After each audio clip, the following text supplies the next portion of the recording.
3, 2, 0, action.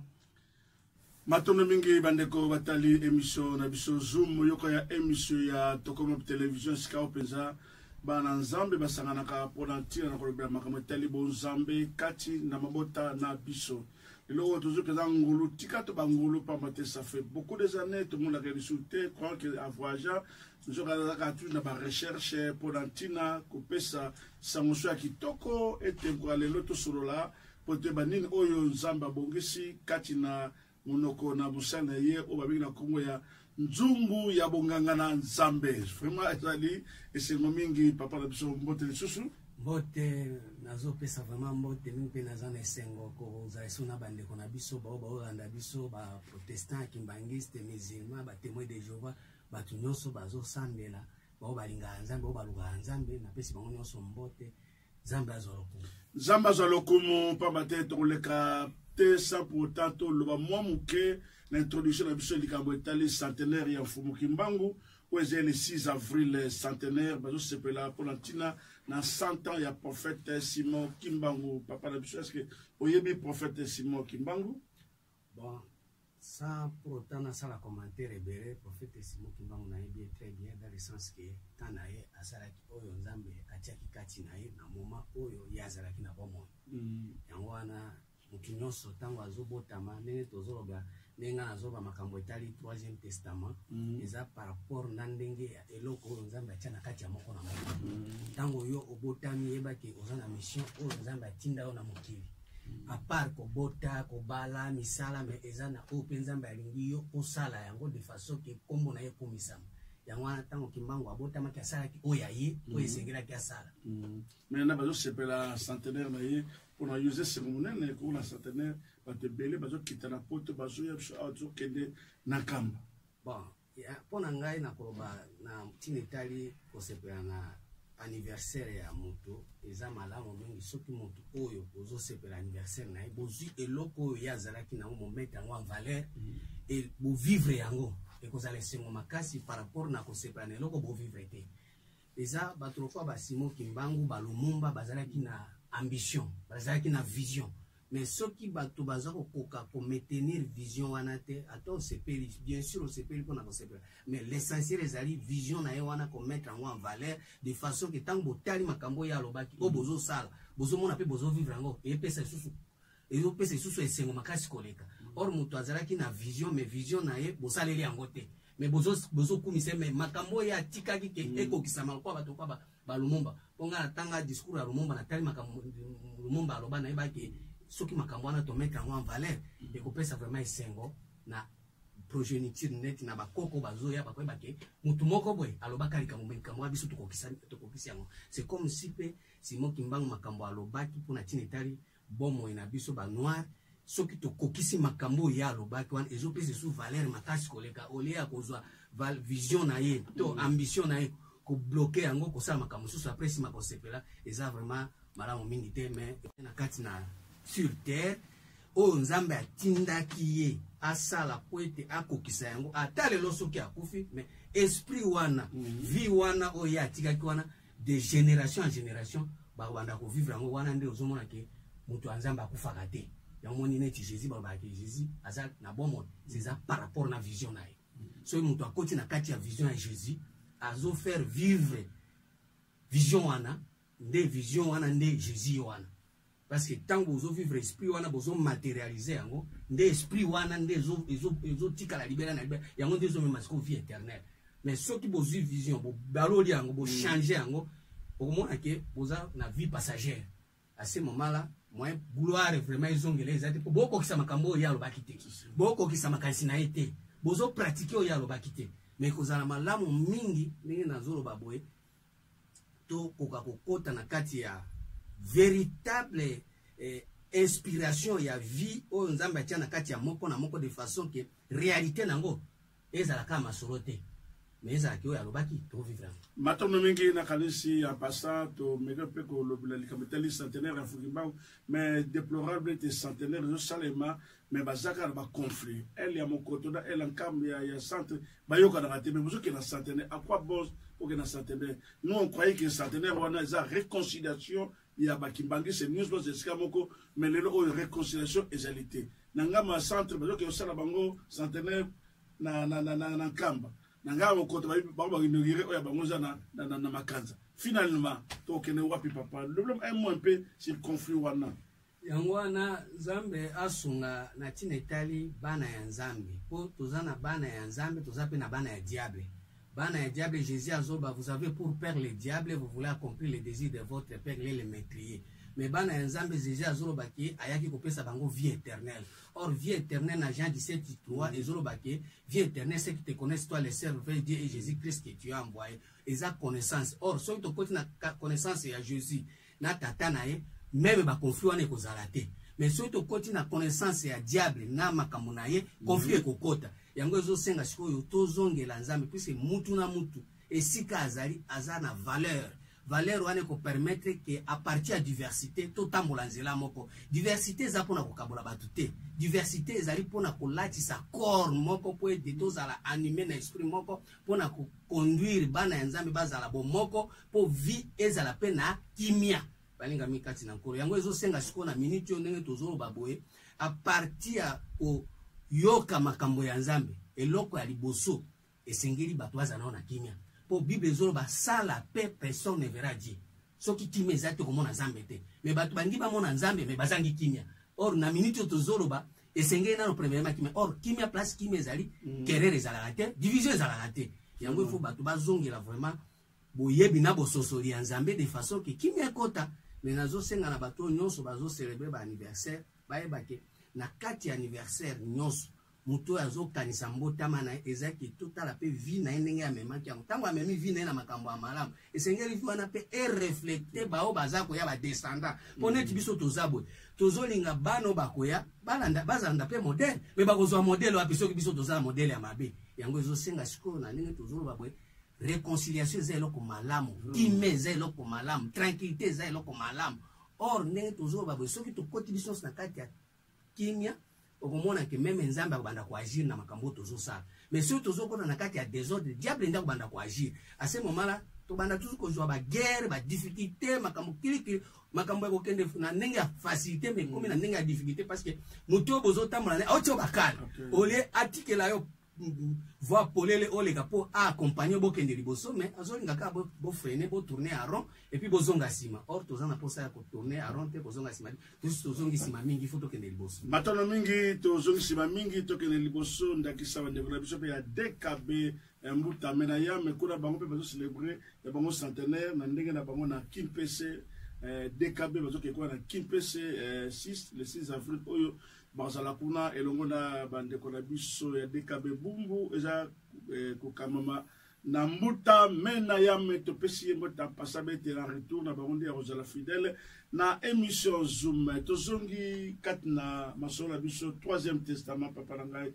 Pourquoi 3e testament? Premier testament c'est quoi? Deuxième, pourquoi 3e testament? Et c'est notre côté d'ango papa parce que badanda baza embrouillé puis 3e testament c'est quoi? Là tu as 2 testaments mais 3e ango eza wapi ou tu wapi? Car la Bible quand on tanga à toi à ramasser ngo ce qui wapi. Merci beaucoup Nzambe azalokumu. Soki tolobi testament ezalaka par rapport na héritage puisque chaque testament ezalaka na héritage nango. Na koloba mbangu po ete bato ba comprendre toza na télévision.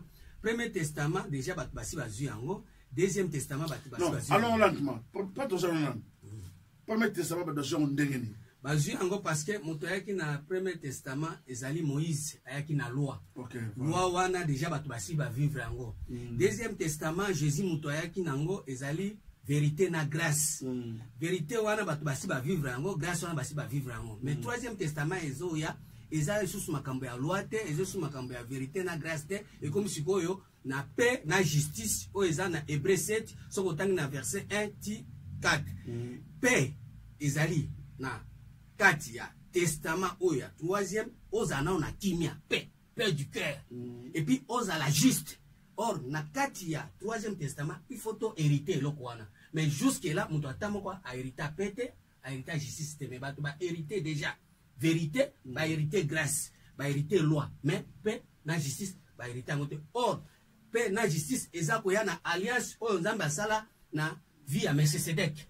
Or Melchisedek eza pe Christ kaka ye moko. Même Moïse loi ezape kaka Jésus. Jésus moko ezape kaka Jésus.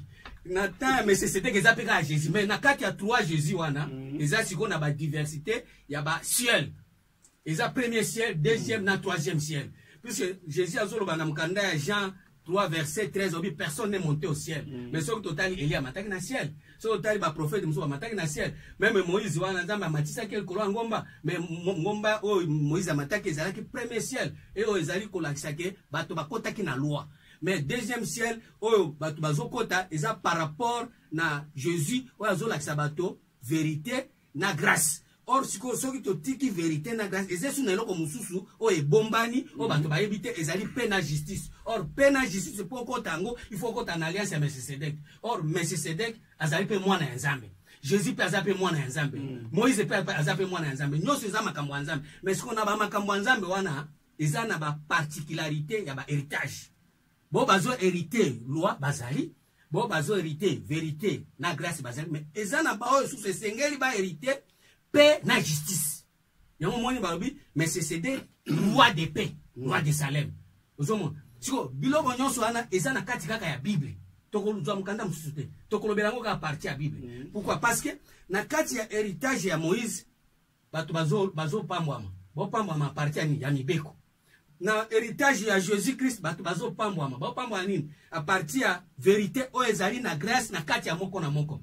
Et puis esenge su bato ba pambwama na nzela Melchisedec o ezali mapambo yenda troisième alliance. Yenda na troisième alliance. Po baobi azana tatate azana mamate, azana evangelité azape na sukate, azana commencement te azape na fin te. Eza makambo. Eza biloko. Eza makambo. Il faut bato ba vivre yango. Mais siko jusque là muto atamoko a se donna peine ya koluka Melchisedec. Parce que il y a azana tatate, azana mamate, azana evangelité, azana sukate. Donc azana génération. C'est que peut yende to landa. Yende. Mais ce que to landa yé finalement ce que Yesu. Rapport ya Melchisedec. Yesu aye poete alakisa batunzela. Mais akomisaki batute. Ah bon? Alakisa batunzela mais akomisaki batute. Ko koza na nzela mais komité. Mais nene na komisa batunzela te. Parce que tina suka mo kebete papa tout est accompli.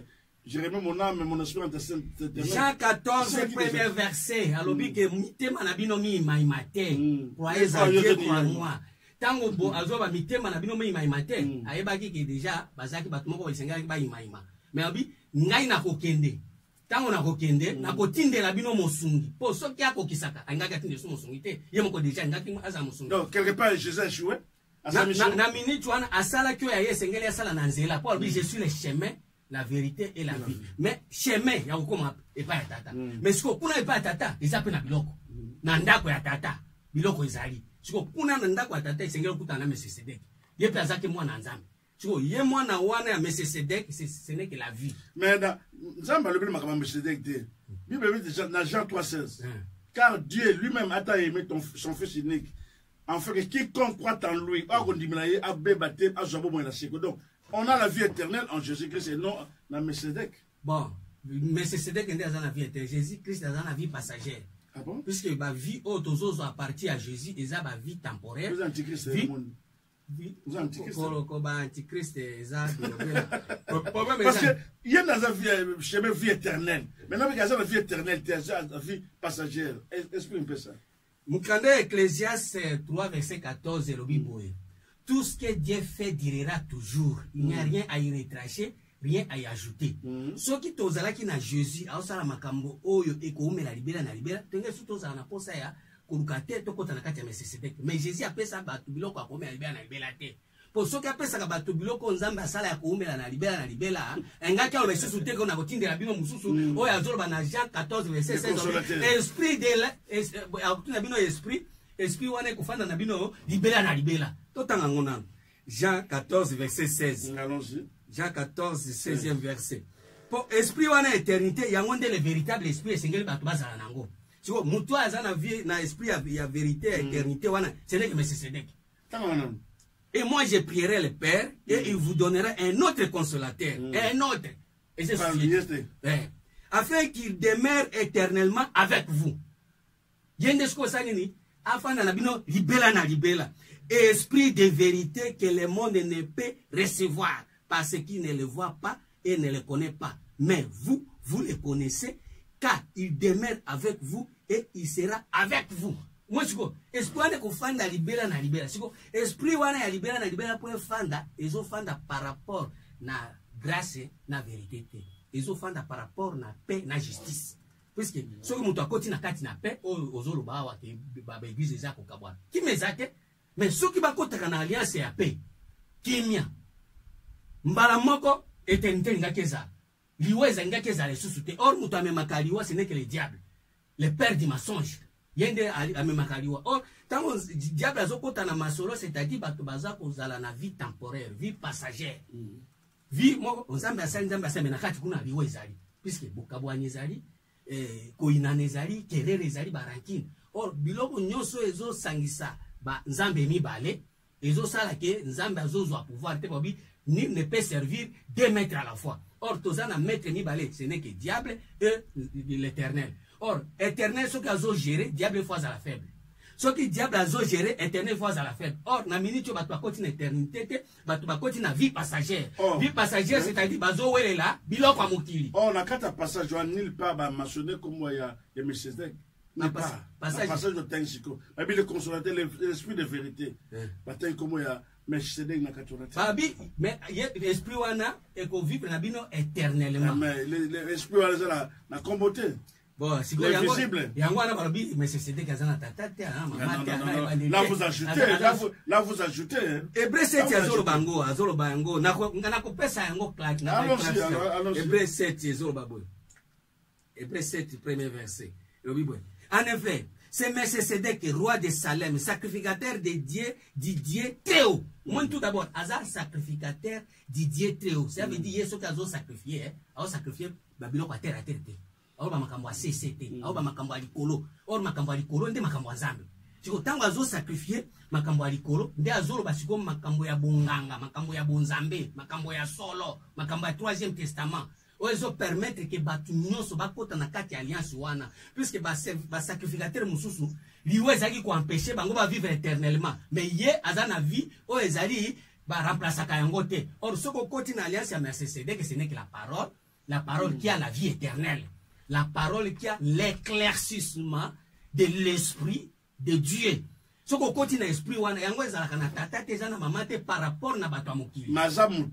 Mais c'est des gens qui comme ça visible. C'est visible. Parce que maintenant, parce qu'il offert de par Melchisedec, Bible Lobina 2 Corinthiens 5 verset 16. Dès maintenant, nous ne connaissons personne selon la chair. Si nous avons connu Christ selon la chair, maintenant nous ne connaissons plus de cette manière. Jean 4 verset 23. Bon, problème pour mes amis. Ce qui te continue à alliance à Melchisedec et biloko nyonso est visible, ils ont alliance à Jésus na Moïse. Tu vois Melchisedec ils ont alliance à visible était. Ils ont par rapport na homme intérieur, ils ont par rapport na homme extérieur té. Ma comme nyonso ils ont salima visible, ils ont salima par rapport na apparence. Tozana alliance o ezo permettre bato ba pesa biloko visible po bazana alliance ya Moïse o ezali loi, bazana alliance ya Jésus o ezali grâce, ezo sala ke bato bazoe banano eloko ezana kati te. Or biloko ya kati Jésus azoba jana sisa c'est inde qui est en effet Melchisedec roi de Salem, sacrificateur de Dieu très haut, qui alla au devant d'Abraham lorsqu'il revenait de la défaite des rois qu'il les bénisse. À qui Abraham donna la dîme de tout, qui est d'abord roi de justice. Moi, je me que Azana roi de justice, Azar roi de justice. Kozala roi de justice, ça veut dire quoi? Moutou azo régné par rapport à la justice et Nzambe. Tango ya azo régné, a régné par rapport à la justice et Batoute, justice humaine. Puisque Batou na justice et Nzambe, ko restaurer, ko établir justice na bango, c'est le Romain 10 verset 2. Or, justice et Nzambe zali. Justice et Nzambe ezo salima pourquoi? Parce que Moutou, oyo, azo parvenu côté sous ce loko en apparence était, et loko ezali banda te na à qui Abraham donna les dîmes de tout, qui est d'abord roi de justice, d'après la signification de son nom. Ensuite, roi de Salem, c'est-à-dire roi de paix. Aza roi de paix. Roi de paix, c'est-à-dire Moutou azo régné par rapport na kimia. Azo régné na tiraimate. aza korenye na kati ya ko déstabiliser via batute yi aza na na rakina mutute oui je sais aza na rakina ba ah bon yango babomaki yango babomaki balongolaki nzoto Jésus azalaki na rakine pourquoi parce que azola kisabatu makambo ya terre azola kisabatu makambo ya ciel abina mkanda ya Jean 3 verset 12 obi soki na olobela bino makambo terrestre bozo comprendre te siko ta una kolobela bino makambo celeste bo comprendre ndenge nini ça veut dire azo koloba makambo ya terre à terre aloba makambo na ya ciel or na Melchisedek ya azo bakaka makambo ya likolo sacrificateur di Dieu teo azo loba su makambo ya terre à terre te engi koloba nini muto azo loba makambo par rapport na apparence aloba pe makambo par rapport na homme intérieur or tozana homme extérieur tozape na homme intérieur or homme extérieur soko zo gérer batu na homme extérieur mbala moko ozo kotsa bango na masumu batono mingi na kanisi papa na biso nzungu ya bonganga na nzambe na zo songela yo pamba te. Je me rappelle les années passées au problème je me rappelle 3e testament le testament ya Ketura le konsu Ketura te et comme le testament ya Melchisedek comment bon Ketura par rapport na sagesse toza na 3 sagesse Galates 4 verset 21 abi Abraham azaki na basi mbale Ezaki Agar na Sara abiba basi wana ezaki alliance siko alliance wana esukaki kaka na Agar na Sara te na Genèse 25 Abraham azaki pe Ketura eza pe ka sagesse eza mutu te basi eza sagesse o eza ko produire o ezali ko afante ba fruit o ko comprendre que o eza fruit ya Agar o eza fruit ya Sara o eza fruit ya Ketura ba œuvre ba pratique siko na kati ya 3 pratique wana mutu oyo ayebani mingi eza Agar par rapport na loi par rapport na Égypte par rapport na ignorance batu bazana kati ya alliance wana batu mususu ayebani mingi eza Sara nde awa tozoloba par rapport na Jésus makambo oyo batu bayebi o etali bango me makambo nzambe te mutu ayebi makambo oyo aye me nzambe azate mais siko Ketura zoya kolakisa batu sagesse d'en haut puisque bana na ebati wana tout la 3e testament wana 3e testament mais Melchisedek be 3e testament mais c'est eza esprit mais la 3e testament oui wana tolanda na Melchisedek Ketura ou Ketura ce n'est que sagesse et ezo produit fruit o toko benga ngo Melchisedek o ezo permettre batu bakote susu na makambo libanda na bango te muto ase su makambo ezali en dehors na ete me asala makambo ezana kati na ye puisque tango tozoloba makambo nzambe na libanda na biso nzambe azomona mwana na ete azomona bana na biso amona makambo na biso mais soki okoti na kati ya alliance ya nzambe nzambe alobi boye na mukanda ya Jérémie 31 verset 33 na zotanga Bible balingami kati na nkolo tango ozolanda émission oyo yo pe sengelo tanga Bible na OK ndakisa mama na biso Toti Kumbozi mama Toti Kumbozi na kasa lako na biso na bokebi mama Toti Kumbozi mbote peza bola monene ya émission Zoom na kasila na biso bokebi na verset bazo pesa kwa na Bible pe na ndaku tala pe Bible na yo mama Toti Kumbozi na verset 33 Jérémie 31 verset 33 le Bible mais voici l'alliance que je ferai avec la maison d'Israël après ce jour-là dit l'Éternel. Je mettrai ma loi au-dedans d'eux.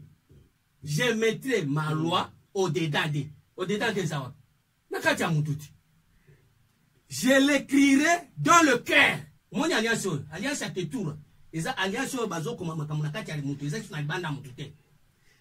Et je serai leur Dieu et ils seront mon peuple.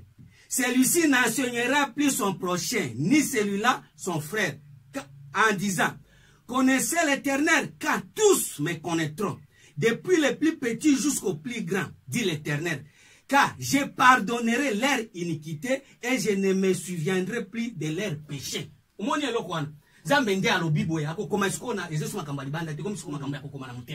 Or, tango nzambe akomi na motema, ezesu makambo ya kotala bana ya Sara te, ezesu kotala bana ya Ketura te, o ezomema bato na Egypte, ezomema bato na ignorance, ezomema bato na boumbu, na esclavagisme, oyo soki mutu lelo aza muumbu eza par rapport na alliance wana. Mutu akomi muumbu ya biloko, azokoka ko dominer te. Biloko nde ezo dominer. Masumu ezo dominer, moyibi ezo dominer, lokute ezo dominer. Mutu wana aza na alliance ya nani? Ya Agar. Ozo mema bato ba esclave. Ti lelo mutu atangi Bible akomi esclave. Mutu atangi Bible akomi moumbu ya buzoba.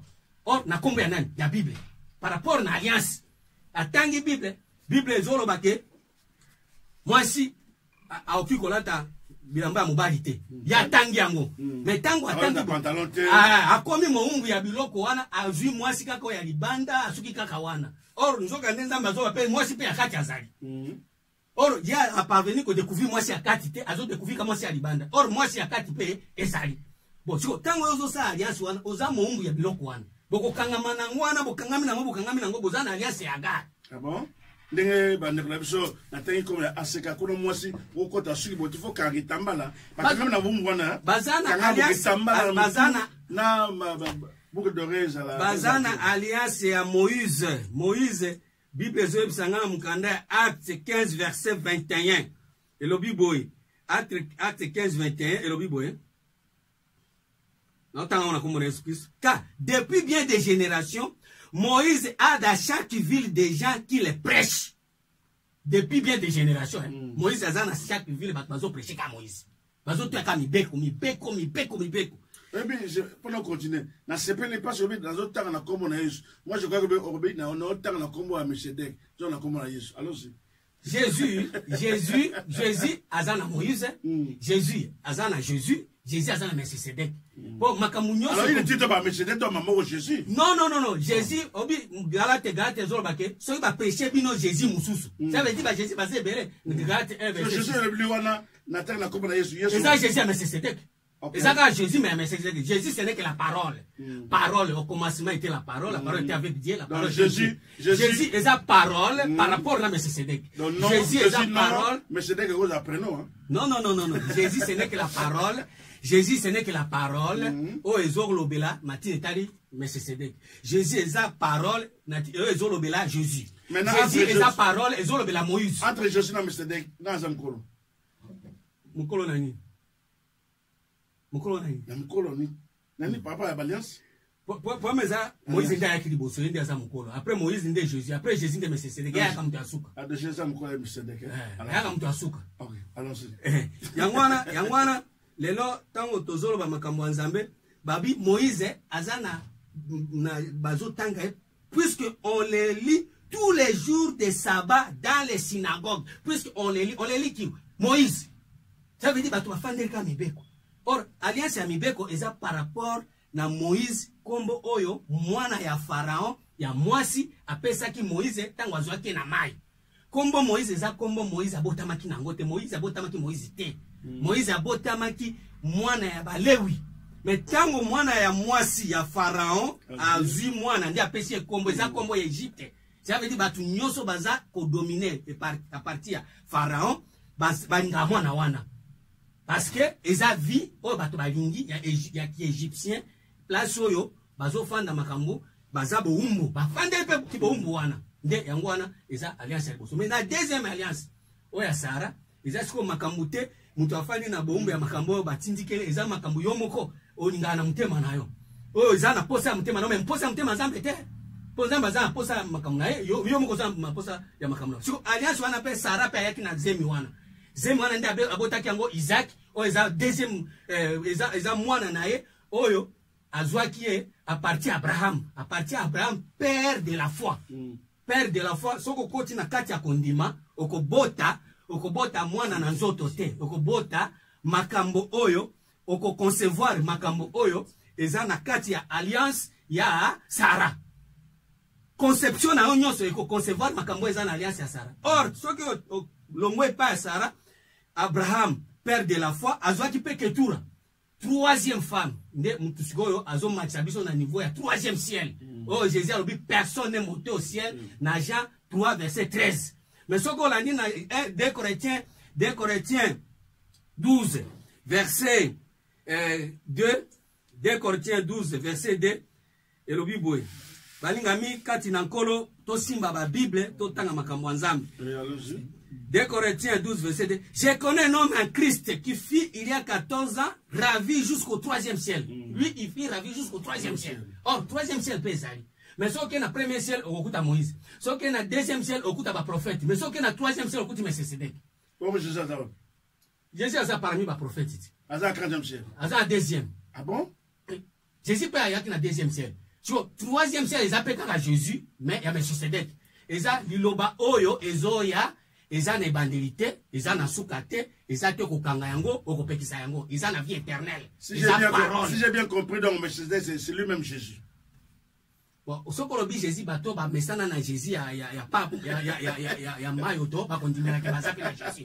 Mais vie à Melchisedec, ezali vie, oyo, eza ya di banda ya mutute, eza na kati ya mutu. Eza oyo balobi ke nzambe abia kokoma na kati ya motema. Mais vie wana, oyo loko nzambe akoma na motema, et dépendaka na pasteur te, na prophète te, na mbikudi te, na magicien te. Eza éternel nde akoma. Et loko éternel akoma, ce qu'on retrouvé à mon deux côtés dans l'alliance Melchisedec. Mais ce qu'on retrouvé en côté, ozo pata, ozo bunda, na makasha mwana mobile, à partir de la Bible, au tangi, au sali makamuna yo. Oeza makamuna yo, yo mko yebi oyo lingi. Mais za o nzambe alingi te. Po nzambe azo a renverser kaba destin partout. Pour être à restaurer oyaye. Nzambe jusque là. Abi na mkande ya proverbe 19. Baninga mi kati na nkolo to tanga Bible po oeza time ya masiki suzute. Proverbe 19 verset 21 lobi boy. Allons-y rapidement. Il y a dans le cœur de l'homme beaucoup de projets, mais c'est le dessein de l'Éternel qui s'accomplit. Na kati ya mutema ya mutu zamba projet bile, mais oyezo kokisama eza destin nzambe. Or tant mutu zana makamu na kati ya mutema na ye bele azolinga abota. Tango akobota c'est-à-dire quoi? Kobimisa loko. Tango akobimisa boy, azobimisa par rapport na Moïse, azobimisa par rapport na Jésus, mais azobimisa par rapport na Melchisedec était. Or par rapport na Melchisedec ezo sala ke makambo oyo nzambe ye moko. Nzambe moko te atie eloko wana na kati ya mutu. Siko tango ekolinga kobima, mutu akobeta tolo teke yo ngande na saki yo papa okoma boye. Non. Eza eloko ya nzambe atie kati na yo. Soki eloko wana ebimi, ndio bandi sikoyo obandi a zero na nzambe. Mais soki bandi te, yo zo bunda na ndenge na yo. Obandi na nzambe te, obandi na Moïse, obandi na Jésus. Oza na nzela, okomi na nute. Pe okokoma te, okokufa na nzela. Po bato nyonso bato tambola na nzela ba komite pa ya nzambe. Bakufaki na nzela, même Abraham akufaki na nzela. Yango balobi ezalaki na cité moko esengeleki Abraham akoma, mais akoma kiti amona kango kana musika. Ezala même Moïse, nzambe alakisa ye na musika mais akoma te. Mais awa ndenge tolo bana Melchisedec. Je suis de même. Hein? Je suis de même. Je suis pas akoma te. Mutu akokomisa bato eza Melchisedec. De troisième alliance tozo na po tozo ba eza par rapport na destin ya mutu. Destin ya mutu ko vivre yango et dépend na papa na ote, maman na ote, pasteur na ote, prophète na ote. Et c'est là qu'on zamba comment kati na yo. Donc Jésus to ba ke bato to semble à Yesu, de bâtir na semble à Yesu parce que Yesu a commandé na destination te tout semble à ce qu'on Melchisedec. Problème ezali kotika ko sambela Yesu eza bromo eza ko ba mama makasi ezali nde ko tambola. Tambwisa molimo na yo. Po bato ebele bazo se limiter na nzela. Tango akomi na nzela amonta so ndenge bato so libo ndenge na moment o be église tout de belé o banima Yesu ko la nkolo pe mo biksi mais na ba tambusa ndenge Pierre alobi boy to tiki nyonso to landi to kozwani mais atika ki wazaki na mona donc ba tika église to wana batika kokota na alliance ya Agar batika alliance ya Sara bakota na alliance ya Ketura po alliance ya Ketura ezo ko fungola mutu ayeba amieba ami sosola. Donc toutes ces églises ils vont fermer. Fermer ezali nzela. Ezali kofanda te ngana zana Moïse na yebi. Oyebi ele kote. Tambusa molimo na. Ngana za kotika te tambola okomi na mitu Moïse pe asala to ye musala. Maintenant siko ba kotamla ndenge ni siko voilà. Otambwisa esprit oyena église moko boyo kuti bato ba mibeko ofandi wana nano omoni peke na nyokwa mingi na tikina pe mibeko na kesu mususu. Olandi église mususu kuna ezana grâce par rapport na message monde tozabwe tozana ba église ezana ba message etondisami kana ba loi tozana presque toutes les églises. Pardon? Presque toutes les églises. Selon yo, selon misonayo, dengo zomona bo izali quoi. Par rapport na yozolobela. C'est par rapport na yozolobela. Mais siko ezana ba église mususu, par exemple netingai. Là singa na uti. Ngana zaki na église ya Moïse te. Ngana zaki na église ya Jésus. Place na otambusa molimo nanga. Bateli loba na tambusi molimo. Bateli loba na tambusi molimo. Tangu nazo tambusa molimo lobi non il faut na avancer. Il faut na avancer. Olongo na église wana. Na longwa te. Eloko wana etika ipona ba mususu. Obenda ndi bon. ngasi koyo nazome mabato na 3e alliance il faut pe baya pe bakota yaka za biso benes ko sa bordo malgré na mati ngana za kuna na na zabu sangu na oslo ba makamuna tia kama makamuna 3e testament ba yebinga bien que na tia 3e testament parce que ngana tambusi molimo bango pe susi na nzambe ezake to kola na molimo nzamba ngate to fanda ka place moko to koma ba bisimbi nzamba ngato kola même Jésus azaki ko kola Yangwana, et c'est na kokola, il faut na premier ciel, au Esaïe Moïse, au côté na 2e ciel, au Esaïe Jésus, il faut qu'on tape na 3e ciel, et au Esaïe, mais c'est dès que je connais un homme à Christ qui fit la vie jusqu'au 3e ciel, il attendait des choses inexprimables, qui n'est pas permis à un homme d'écouter. Au moins, il y et ça peut vivre pour jamais s'engager au vivre. Maintenant, nous avons un numéro de téléphone 09 97 84 89 23 09 97 84 89 23 085 00 91 741 Bengabiso en fait que toujours la prochaine émission débat Fungami entre Papa Nabiso Bonga Nzambe à 3e testament na yotika dans alliance ya Moïse dans Jésus il y a pas l'accès on est alliance salidon Bengabiso en tout cas rapidement 09 97 84 89 23 085 00 91 741 aux abisso enfin qui était au programme semaine prochaine. Merci la maman Toti Kumbozi, allons-y papa et Pessimboulangani maman Toti a bengi biso a trouvé a expliqué biso moi bien ma camoza ndengeni toke est-ce que wapi to abandonné be gito la naïa Samuel ra wapi disait ce que zali wapi papa na ngai nzungu ya bonga na Nzambe. Bon, to na continuer pour notre temps proverbe to psaume 33 verset 9 car il dit et la chose arrive. Il ordonne et elle existe. L'Éternel renverse les desseins des nations. Il anéantit les projets des peuples. Les desseins de l'Éternel subsistent à toujours. Et les projets de son cœur de génération à génération. Moi, je dis que destin en Zambende, c'est que ça nini. Et vivre libéla na libéla. Yangonde ezali na katia pomo ya Melchisedek. Po on Zamba koma pona yo. Papa nangai. Ngana aza capable te akobaki Zamba koma pona boy. Prophète moko pété mais nzamba alingi eloko wana yango nde esengeli eza na vie éternelle bon po ekota na kati ya vie éternelle ya makambo wana edépende na Moïse te edépende na Jésus te edépende na Melchisedek or Melchisedek akoya ko annoncer makambo ya Dieu très haut ako annoncer tout susu makambo ya Dieu terre à terre te ako annoncer makambo ya biso te ako ya biso makambo ya pambala pambate ako expliquer lolenge nini eloko nini oyo Nzambe atia kati na yo po yo o meka ko salela yango or tango ko salela yango ndo koti na connexion na Nzambe soko salela yango to kufa kelifelo matone mingi soko salela yango to kufa kelifelo papa na biso na ngasi to continuer le 3e testament allons-y moi rapidement pays na biso ko sombre Bible car ce qu'on peut connaître de Dieu est manifesté pour eux. Dieu les a fait connaître. En effet, les perfections invisibles de Dieu, sa puissance éternelle, sa divinité se voit comme à l'œil. Depuis la création du monde, quand on les considère dans ses ouvrages, ils sont donc inesquisables. Bato bazo bo ya vérité. Bazo bakanyango babi vérité ko bimate. To kanyango. To tika ka bato ba fa na kati ya mensonge. Kanda Nzambe sikonde etelemi. Kanda Nzambe etelemi pourquoi? Parce que esengeli mutu na mutu ndenge toloba olobi makambo ya mboka. Bible na ngai ezoyebisa nga boye. Bible wana eza liloba ya Nzambe. Nzambe nde akila nyonso na liloba. Soki lelo bato bayebaka Nzambe, bato bayebaka liloba ya Nzambe, mbele makambo ezosalema mbele zate. Parce que Bible créaka biloko nyonso appartient ya lumière. Makambo ya clarté. Mais lelo tozana kati ya ténèbres. Yango makambo ezo simbate. Tozana molili, tozana ignorance. Tozana ignorance pourquoi? Parce que tout le monde alingi akoma na trône sans pour autant azala na eloko Nzambe. Mutu nyonso alingi a dominer sans pour autant amie bakaza na eloko Nzambe. Or soki olingi o dominer ozana eloko ya Satana, okolinga toujours kotia difficulté po ete batu nyonso bakende liboso te. Po monguna musala ndeko ya kosani ko dérober. Or na ndenge tozolo babwe mokonzi ya mboka azongisa deja mboka na maboko ya Nzambe. Biso nyonso sengeli to lukande Nzambe. Premièrement nano Bible ezolo ba bien. Cherchez premièrement le royaume et la justice de Dieu. Les restes. 1 Corinthiens 4 verset 4.